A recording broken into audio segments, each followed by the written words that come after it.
Mark, thank you for sharing our community forum posts and encouraging people to participate. This is one of our biggest forums, so I really do thank you for that. So thanks very much. I'm going to hand over to Tim, and Tim's going to start going through the questions. We've got 7 that we'll go through today, and then if we've got a little bit of extra time and you have a few more extra questions, we can actually talk through some of those later on. But I'll hand over to Tim. Thank you. So good afternoon, everyone. Thank you for coming. So these community questions were submitted online on our Conversations website, which is our community engagement website. You can also contact us through the regular means, info@gladstone.qld.gov.au, calling 49700 700, or dropping into a council office to submit these questions. So today, the first question we have was, why hasn't Gladstone Council funded the entirety of the Nagoorin men's shed? Yeah. Would like to chat to that? If you'd like to. Sure. If you don't mind, the Nagoorin men's shed doesn't exist. It's a non-identity. So, any correspondence or anything about the shed needs to be held with the respective people. Absolutely. Yes. No, there's a men's shed in Nagoorin, is the way that I understand it. And a Nagoorin men's shed is not a title that it actually holds. But the men's shed in Nagoorin applied, I don't actually have the date on there, but I believe it was probably 4 to 6 weeks ago or something like that, for a funding for a slab to go down for the shed, which they were successful for. And that was the entirety of the request. So beyond that, I just had a conversation with John, I believe. I was just chatting outside about the shed is there and hopefully ready to be assembled, and bits and pieces are in place to happen. So happy to continue conversations if there's needs along the way, but the slab was the request, and that's what we were able to do. So we did it.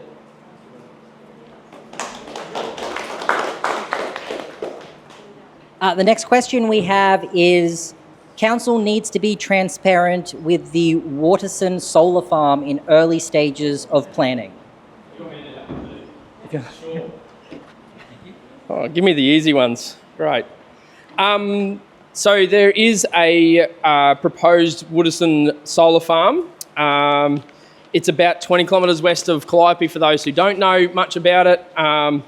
There's probably reasons you don't know much about it, because it's actually in very, very early stages. There has been some pre-lodgement meetings, but there hasn't been a development application for the project yet, which is a requirement for us to then actually go to community to have consultation about what it is. It's very hard to have a conversation with community about something that doesn't exist yet, nor that we have information about. So that is in process. They are planning, as far as we understand it, to do that. And there will be a series of processes and plans that go through as that does happen. It gets assessed in line with our planning scheme, our plan, our place. But more importantly, probably for the person in particular asking that question, once the development application has been assessed, the community will then be able to make submissions by emailing info@gladstone.qld.gov.au, which we can obviously give you in another forum if you need to. But CQP, who are the proposed developers of that, if that goes ahead, are hosting their first information session at the Calliope RSL Hall on the 4th of December at 6 p.m. and the 5th of December from 7 a.m. to 2 p.m. So if you do have questions or concerns, which I do believe there are some, be sure to go and have those conversations with them. And then once that development application is in place, then you'll be able to actually formally have some of those submissions and part of that process. But as it stands at present, all we know is that somebody plans to do something with solar, and roughly who that person is. That's about the extent of our knowledge on that project. Thank you, Councillor. We did print out some of the information that was made available about the proposed solar farm over there on the table if you wanted to collect that. It's also just got the dates of their info sessions as well. The next question is, councillors discuss the success and ROI of these meetings improve responses in collaboration with community, publish numbers of attendees. That would be me. Thank you. So this is a new process that we're going through, this community forum. We've tried to, construct it so that it's valuable for the community. So what we do is a bit of a scan across the community to see what the topics of interest are at the time, and then we try to have these topic tables and conversations with councillors. We ask you for your input so that you are getting a lot of value out of these forums. This is the 6th forum that we've done. We're intending to do 16 per year. So that means that we'll go into your community twice per year and have a forum like this. The value, I guess, financially, it's difficult to get an actual ROI on a community forum because the value is it's personal value for the community, it's community connection. But yes, there is an investment of time and money to come out to host these things. Your feedback will help us establish whether or not you're finding them valuable, and I'd really encourage your feedback to either myself or Tim before you go today, or one of the councillors, or Lisa that's here. So we, after the 8th forum, so we've got one in Calliope and one at Boyne, and then we'll conduct a 6-month review. So at that review, we'll have a look at how they're going, look at the overall feedback, look at how many questions we're getting, look at how much feedback you're giving us, and also look at the cost. So the cost that we have to put these forums across the region is $36,000. That's the value to actually for time and for catering and for hall hire and those sort of things. So there is a little bit of investment, but I feel it's worth it. I think the conversations that I've heard today have been rich. I hope that you feel that you get value out of it, but certainly we can publish the attendance. We can do that easily on our Conversations website. And we're looking forward to coming back to here. Do you know the date that we're coming back, Tim? 27th of May. 27th of May. So I'd really invite your feedback into what that what that forum looks like. Yes, Mark? That was my question, so... No, I thought so. Yep. It's okay. Just from the point of view of there's really good conversation going on here. It's great. But I would have loved to have been a fly over there and there, as well as here. Yeah. And that's where your open floor format, I think, might work better. Okay, thank you. And I think if you let the local community organisations know first, the CWA, the Discovery Centre, the 3 Progress Associations, the Bluebirds Morning Tea, we've had the conversation, but Yeah. they'll tell you. Yeah. They'll tell you when and where. Yeah. Okay. Thank you. Are there any other questions on community forums from anybody before? Yeah? I guess probably the other side to that little statement there is the part of the thought process on how we do these things here is making sure that anybody who's new to a community has an opportunity to do that as well. And there is an argument, whether I necessarily agree with it or not, but that in some places, bigger voices or big open forums can be sometimes not helpful to that more minute conversation. And I guess that's where we've even tried to have differing parts to these so that there is this open floor conversation, but then there's also a chance to break out and have some of those more private conversations. But like was said, we're always happy to have a conversation about how to make it more effective. I think probably if I was to contribute to not off the notes, sorry, but there's a bigger issue that as without going total global on it, but as a society, I think we're really becoming quite disconnected, and there's lots of reasons for that. There's lots of excuses we could make for that, and there's ways to connect online, there's ways to connect over the phone, there's ways to connect in person, but if I ring you, it's very, very hard to actually get someone to answer the phone because there's lots of scam calls. If I turn up to your door, that's not very appreciated. If we send an email, it goes to spam. So increasingly, it's becoming very, very difficult difficult to actually connect with people, and a huge void that was identified primary to this coming about was that in-person conversation. How do we actually connect? And I know we've had conversations about how valuable that is. And so the goal, I guess, and the dream is to make it a most effective way to actually connect in person with people, because that's where the relationship starts to happen. That's where the really good little pieces of information about history and future and desires and dreams for community is able to be shared in a way that we're able to get the actual intent, rather than just perhaps not everyone can articulate things on text as well as everybody else. So we don't want to miss those just because someone's not quite as able to put that onto an email as pretty as someone else. So yeah, appreciate the feedback. Beautiful. Thank you. Of course you can. I think too, I was having this conversation as well. As a council in general, we felt that disconnection needed to stop. And this is the beginning of what we believe is that reconnection happening. Having those really valuable, deep conversations where sometimes councillors don't actually say a lot and we just listen. We listen, we take our notes, and then the action happens. It's then that we can then see change happen. And so COVID did no favours by that disconnect. But now, with this council, very much we are about, this is just going to happen.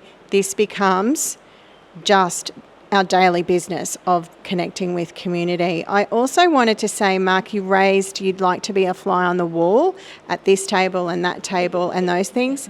We are doing our utmost to take notes and to share that and to film it as well, so that we are trying our very best so that you aren't missing those conversations.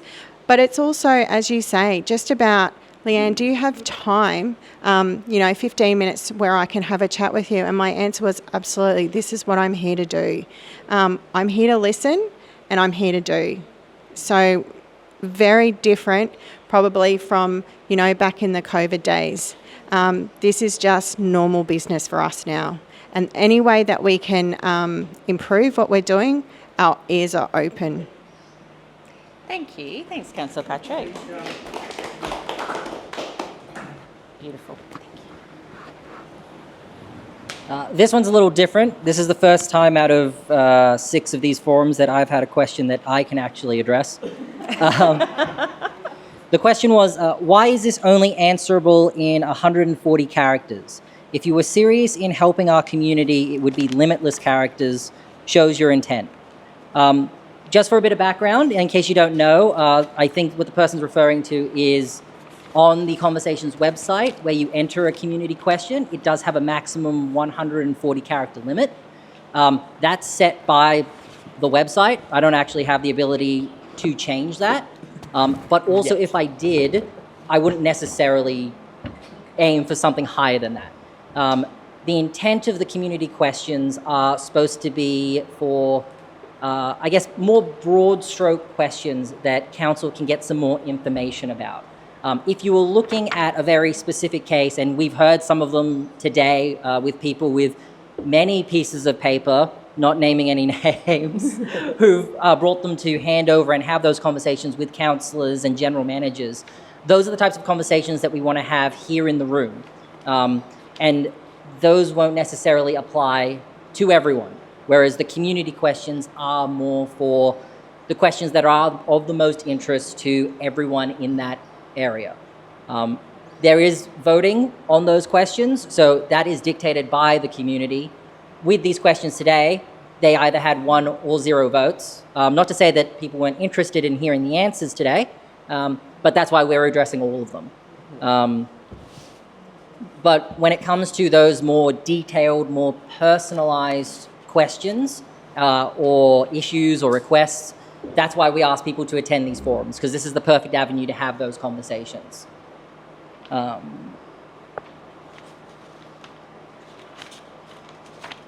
give you a clap, Tim. or email. Thank you very much. I'm going to have to edit that out of the video now. The next question we have is, What are the vegetation and fire management plans along council roads? Now, unfortunately, we don't have anyone from the disaster team or from that business unit to answer that one directly. But is there anyone who would like to give? You have no policy. You actually have no policy. It's been sitting there since 2016. It's never been developed, and it wasn't my question, by the way. And the fire management is handled by council. I believe they describe it as at an operational level, and it can do with a lot of improvement. Yep. No, I think the right bloke actually to talk about it is Jürgen.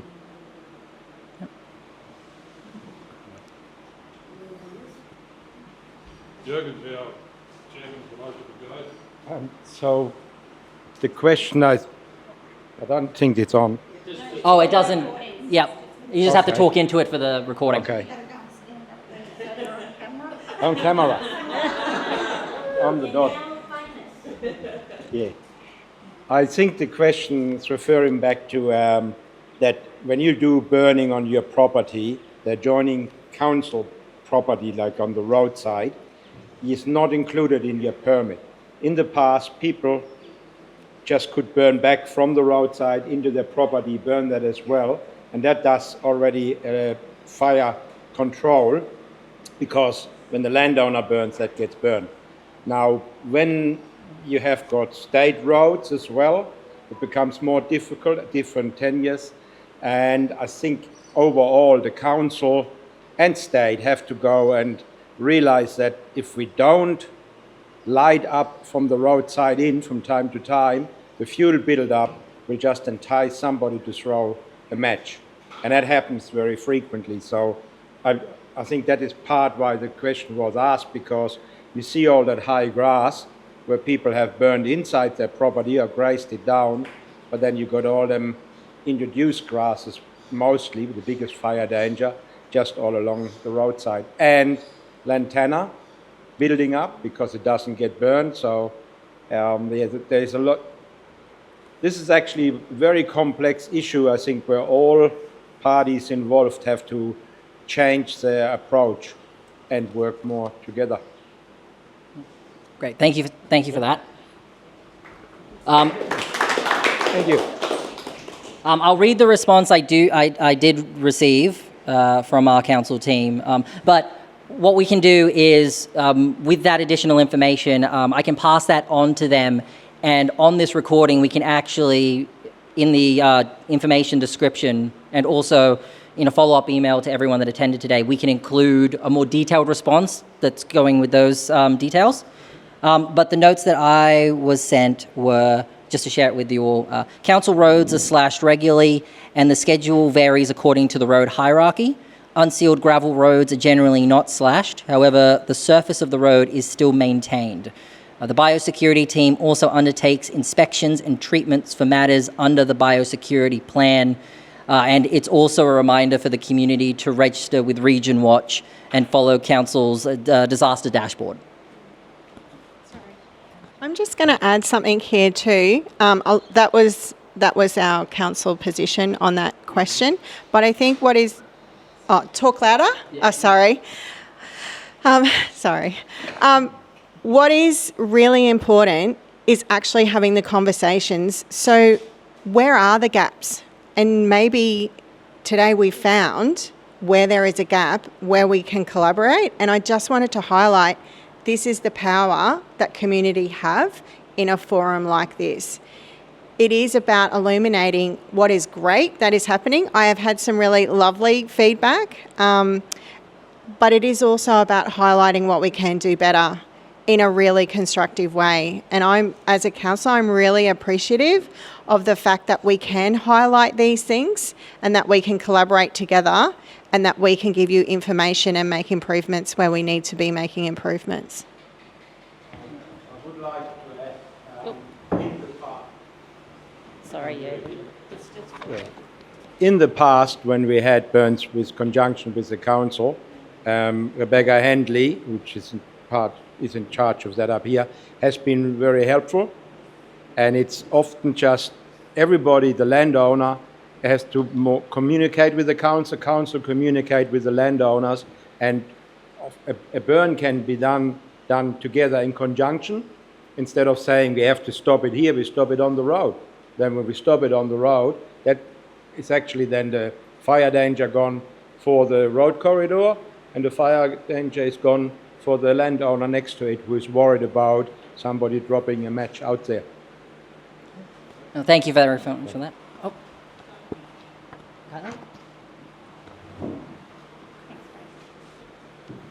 Yeah, one thing that does come to mind there, if we have a big bushfire event and we've got to get out, we're travelling on those roads that are overgrown with grass this high. It's a Molotov cocktail from one end of the valley to the other, and that is the only way in and out.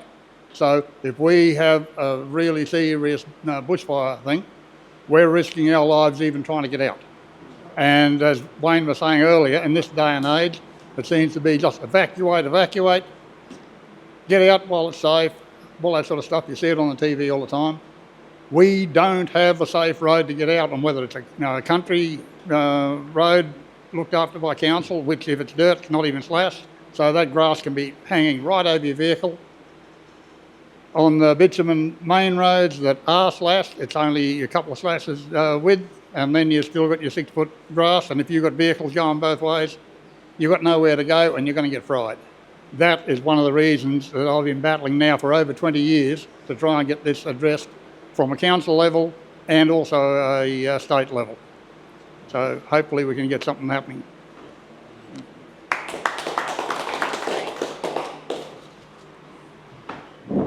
Moving to the next question. Due to failed cultural burning practices, no hazard reduction has been done around Builyan. What does GRC intend to do about this? I can go from the official response that I've received just to share. So referring to our First Nations fire program. Our First Nations fire program has been very successful, and the council has increased its capacity to undertake planned burns with the purchase of fire slip-on units, gear and equipment, and is expanding its First Nations fire team with the addition of 2 trainees next year. Australia's First Nations community has been custodians of the land for tens of thousands of years, and Council recognises the importance of cultural land management and burning as the most appropriate way to mitigate the effects of bushfires. The reserve at Racecourse Road, Builyan, is scheduled for a planned burn once conditions are suitable, noting that we have other high priority planned burns throughout the entire region. My question? Yeah, well, I'm the fire warden up there, and I've so far issued 3 permits for having that burnt. When I was first asked for a permit and he wanted to burn it at 8:30 in the morning, I said it'll be too wet. It won't burn before 11 o'clock at the absolute earliest. That advice was ignored because they know what they're doing. I know my patch, and I know that what they were doing wasn't going to work. It didn't work. They've had 3 goes at it, didn't work. And now we have an overgrown situation there, and it's our bums in the fire. In the long grass, if we get a dry lightning strike, it will burn and it'll fry the whole bloody place. So, not a good outcome. That business of, how do I put this? I stood down here with your cultural officer. I stood down here with your cultural officer and we discussed a burn that might have been going to be done. And he said to me, if I was in this job until the rest of my life, we would never get the burning done that we need to do. So they're still under-resourced. You were able to establish that position because of funding and so on. I hate to think what happens when that funding runs out. I don't know. We actually made the position permanent, so we don't have funding for it, but we made it permanent. We've added 2 trainees as well. We're trying to build that capacity. Yeah, and unfortunately, I guess it's like nearly everything we do, there's just not enough money to do everything we'd like to do, and we have to prioritise, which is difficult. But I hear what you're saying, and that local knowledge of the community and what's most important to you, we need to be able to balance that all up. Yeah. Burning in bank hours doesn't work. The way that Frank has done it around Builyan for 30 years and honestly, the way it used to be done, you describe it. Yeah, the way we normally do it, wait until the conditions are right. You've got 2 ways of burning in the Boyne Valley that we've worked with. Usually you wait until your first frost, or first 2 or 3 frosts. Usually you get that in the last week of May. Then you can go and break it up into mosaic little pieces, and every afternoon for a week or 10 days, we start off with a little triangle at the junction of Racecourse Road and Gladstone Motto Road. Do that, that's a refresher course for everybody, and then you just do your strategic little patches. Up at the end of it, they're probably all joined up, or you've got a mosaic pattern that if you have a wildfire come in, there's no problem. The other way we do it is when the spring rains come and you've got sufficient rain to burn off the old pasture. That's usually when the road corridors and the cockies would take out their unwanted pasture. That kept everything safe.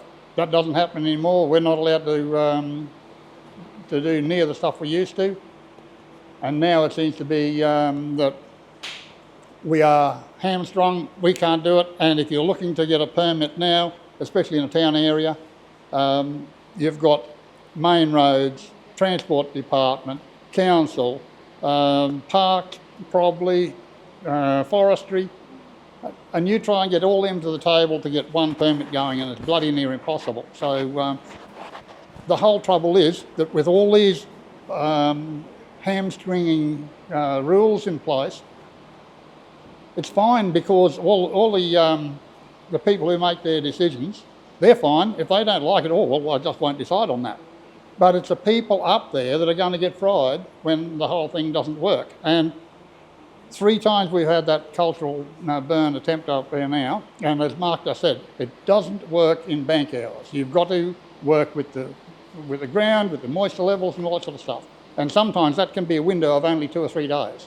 You can't plan that 2 or 3 months out, not with any sufficient. That's right, yeah. So we would be burning the way we used to do it about the time they're going home. So, yeah, that's all I got to say on it. Tell them how you used to do the burn when somebody lit a smoke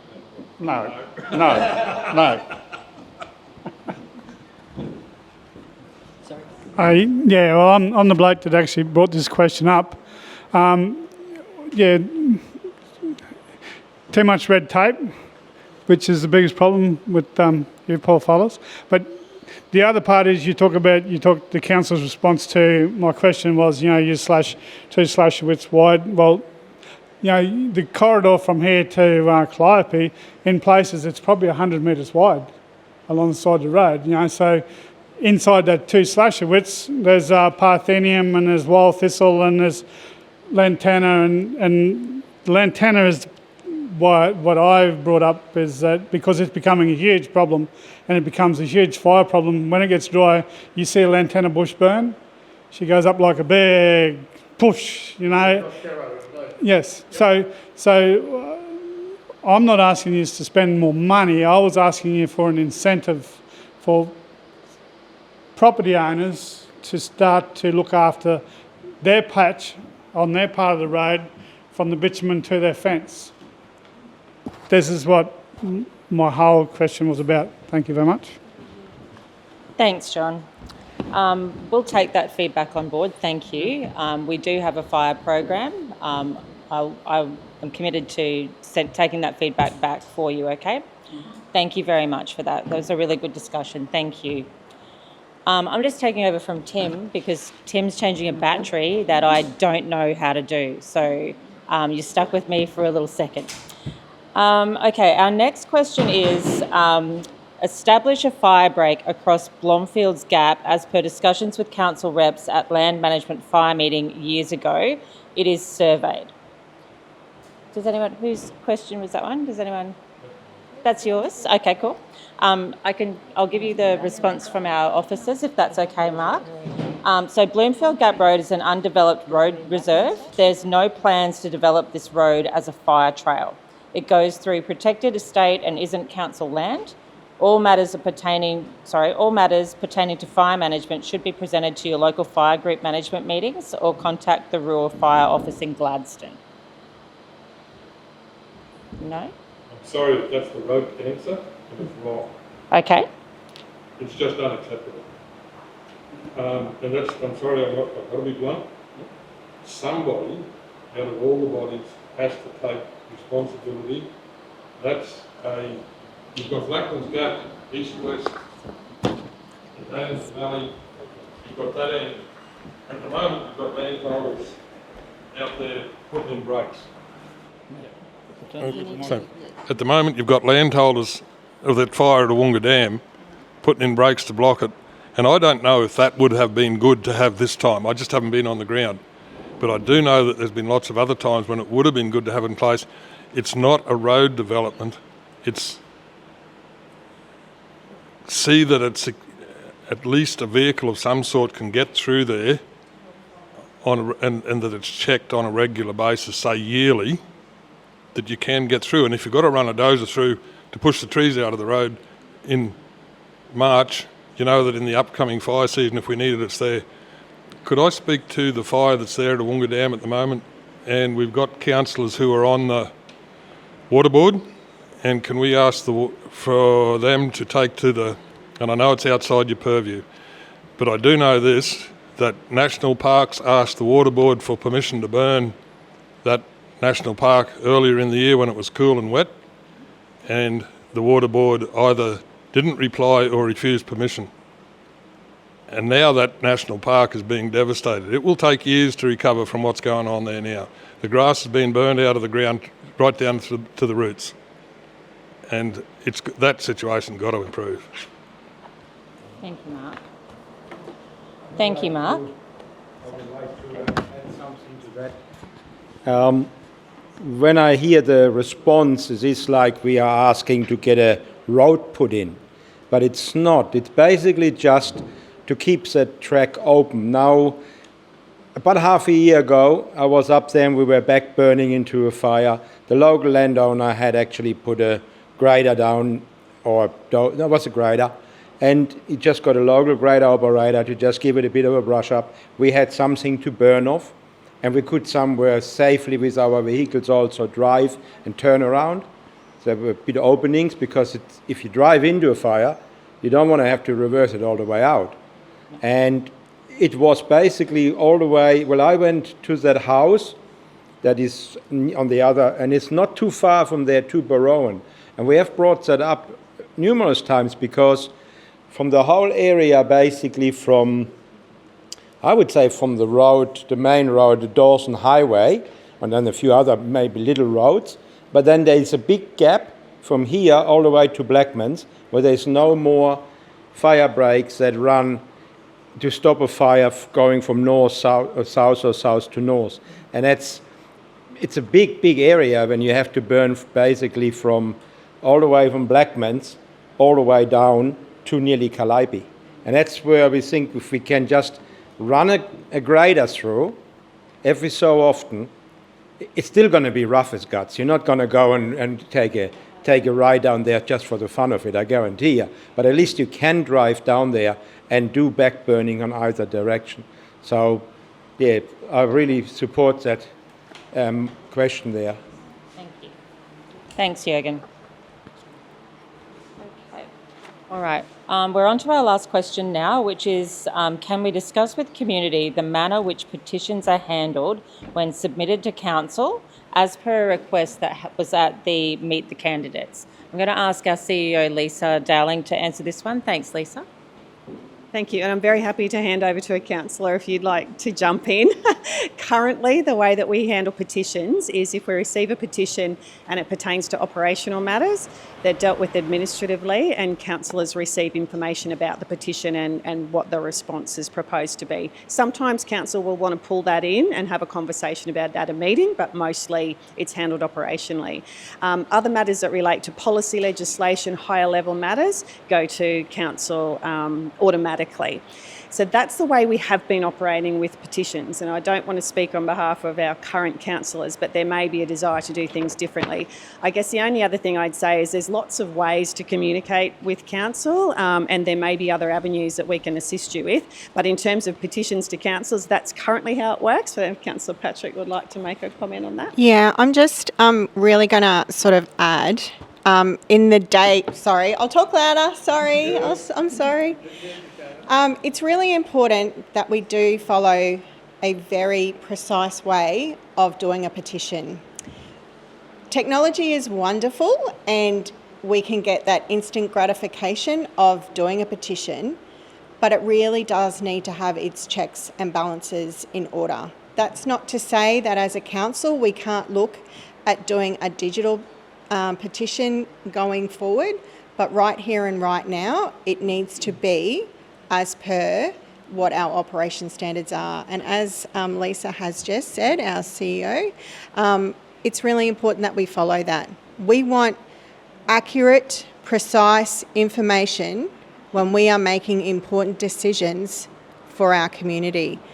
Like I said, we can be open to change and have a look at that and revisit that as part of listening to you. That's really important. That's what, as I said, that's what it's all about, is listening to you. We can revisit that, but right here and now it is really important that we do fulfil the protocol on how to do a petition. Can you say something, Simon? Oh, I was just going to ask, during Meet the Candidates, that was a lot. There was about this much information flowing through, so I just wanted to clarify what the comment was actually about during the Meet the Candidates. Can you just give a little bit of clarity around that? Pardon me for being on my feet so often. It gets back to a situation that I went through where I wrote to council and said, the smallest petition council's ever had, 6 people, and we asked the council review, I forget what the terms were, but it was basically they weren't keeping the community safe, in our opinion. The prime way for a community, one of the prime ways for a community to communicate with you is through petition. At the state and federal levels, it is treated properly. If there's a petition written to the state government or the federal government, there is a defined way. If you present a petition to Gladstone Regional Council in the right way, which we did, what happened to our petition then, and I'll be quite rude, the process was bastardised. And that's as blunt as I can be. It was recognised that the petition was presented in a manner which should have gone to council and should have been answered, in my opinion, at a council meeting. The officer who dealt with it, the policy is ambiguous. It says that if it's a matter that councillors should deal with, it will be dealt by councillors. I can't remember the wording. And then it says, but if it's an operational matter, it will be dealt with by staff. It's not clearly defined in the wording, and that's what needs to be fixed. I don't think that any petition should be handled with by staff. I think that when a citizen sends in a petition, they are speaking to you guys. And I think that's where the answer should come from. And this business, the council officer then, and it went through an investigation at council, pretty detailed. And the reply was that he mentioned the petition at a councillor's information session. Yep. And email. At a councillor's information session, you may not make decisions. That's the rules. By email, same thing. The only place a decision can be made is in council.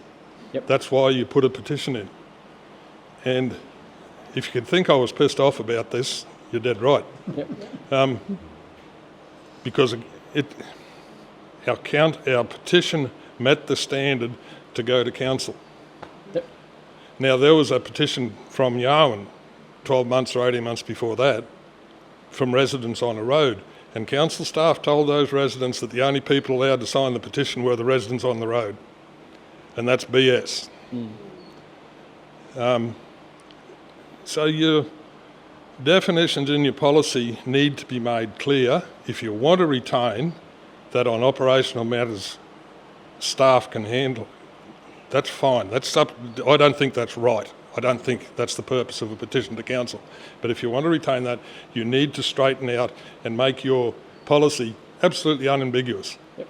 If it's a matter that should be dealt with by councillors, there is no way that a member of council staff should be able to argue against that to the councillors before it's put up for debate, and the only room that it can go to debate is in the council room. Yep. Sorry for taking so long. No, that's good. This is what it's about, having those conversations. And highlighting where there could be deficiencies. And possibly, like I said, revisiting how we actually are processing and doing petitioning as well. So that definitely could be on our radar as well from this feedback. So thank you.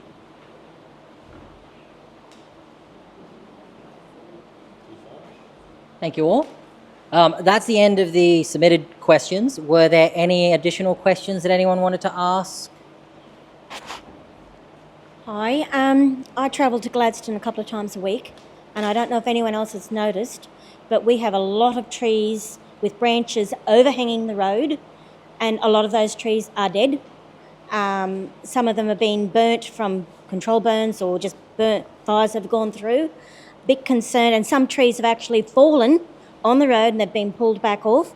Big concerned about next time we get a big storm, or someone could get a branch falling on their car on the way through. Just hope it's not me.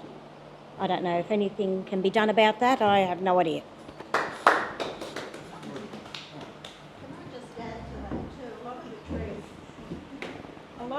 A lot of the trees have actually fallen over and been left at the side of the road, which is quite dangerous if you get pushed over to the left side or the right. Someone come along and painted all the ends white. Now I don't know what that means, but I think if you're going to come out and paint the ends white, why don't you just remove them? Or get someone to lop that bit off and get it off the road. That's something that's disappearing in our world. We'll have to come back with more information about that. Like I said, we can get that from the relevant teams and attach it onto this video as well. I would like to add something on that. I live down a road that is densely timbered, and a lot of the roads here are like that. And when we had a local crew here with a loader, they sometimes within an hour of the storm was finished, they would know that where the damage was done, and they would just come with a loader and clear the track. There wasn't something just cut off, they just went and cleared it. Then often enough the landowners also cut the overlaying bits already so that the loader can just push it off. And you had, with the local crew here, a lot easier to get people basically back from the school bus or getting them home from work. Where now, because there's no loader up here, what do you wait for? You have to get a landowner. Lucky enough, if a landowner has got a vehicle close enough to get the logs off the road. So maybe, just a bit of another thought. Thank you. Thanks, Jürgen. Sorry, Mark's asked me to speak to one of the matters that we spoke about at the table just briefly for everyone's information. We were talking about the planning scheme and what it allows you to do and what it doesn't allow you to do in the Boyne Valley. What I committed to Mark is we've just done a review of our planning scheme. We're keeping the planning scheme, but we're doing some amendments to the scheme, where I just on yesterday signed off on some people that we can have permanently on staff to be strategic planners, so to be constantly looking at our scheme and looking at the areas that need to improve. And what I committed to is once we get those people on board and settled in, to come and have a conversation with what's the history been of the valley in terms of planning and what's been allowed. What does the future look like? What are the rules from the state that we are non-negotiable, and where is there flexibility, and what does it look like for this area? So to try and just pull it down into a lens of what's it look like for the valley. So I don't know if that answers it specifically. Yeah. Just going back to your question about overhanging trees. Oh, sorry. Just going back, and I'll stand on the X. Is that where I'm supposed to stand? Just going back to your query about the overhanging branches. If you can imagine, we have 10,500 square kilometres to monitor. So it's really great when you do notice those things, if you can take a quick photo and actually lodge a CSR in the location. That would be awesome. We can lodge that today if that's something that you need us to do. We can do that. No, that's good. But I just want to make sure that, so that we can't do as a council, we can't do if we don't know. And we can't be everywhere all at once. And honestly, I take that on board with what you're saying, but please help us in that and lodge a CSR. I'm happy to do it for you if you send me an email. We can do that today as well. So, yeah, thank you. We have another question up the back. Yep. Just a bit of feedback with the recent storms that we had come through. In Builyan, we actually had a tornado that actually touched down and ripped a 5-kilometre stretch. And just by way of thank you to council, before sunrise, the council team was out clearing the road so that by sunrise, Ergon could get through to restore power. By the time council had finished cleaning up and they stopped and had lunch, we rang the emergency number and let them know that there were more trees had fallen down through fence lines and into properties. They sent the guys back down, they came in, they cleaned up everything that they could, and Treescapes has been sent out to do an assessment, and we're just waiting on them to come and finish cleaning up the rest of it. So yeah, being very, very specific with photos about exactly where and what needs to be done, and then council was able to act very, very efficiently, and 3 cheers to the guys on the ground. It was stinking hot and they worked through the heat. Yeah, so thank you. Thank you for that feedback, because again, it's about where are the opportunities and what are we doing well. And so to hear both sides is really refreshing, and I hope that you feel that this conversation has been refreshing and that we are being honestly trying to be open and transparent, and we are listening. So thank you. I think we'll just have one last question since we're running out of time. Anyone? No? All right. Well, thank you very much, everyone, for attending today. As I said, this recording will be up online, and you'll get emailed a copy of it as well, so you can share it around that way. Is it still recording? Can I give an answer to that? The video is publicly available on YouTube, so anyone can access it. But again... Yeah, seeing you're about to wrap it up, I'd like to thank council and their staffers and the councillors themselves for all their efforts today. Good on yous.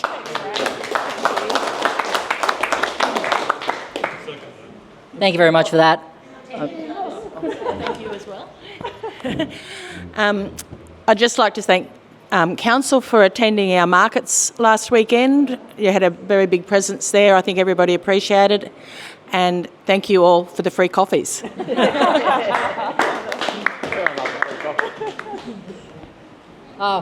Well, again, thank you very much for that. That's kind of... One more thank you, and I'm not going to have to go to the gym. Thank you very much for coming today. As we said, this is an ongoing program that we're going to be running. We've got the next community forum here in the Valley scheduled for the 27th of May. We'll be advertising that well ahead of time so that everyone has chances to put in community questions, so they know where it's going to be. And we just want to see as many people as possible at these events. And we've had some really productive conversations today. We've got plenty of stuff to take back, and we really appreciate you coming. So thank you very much. Thank you.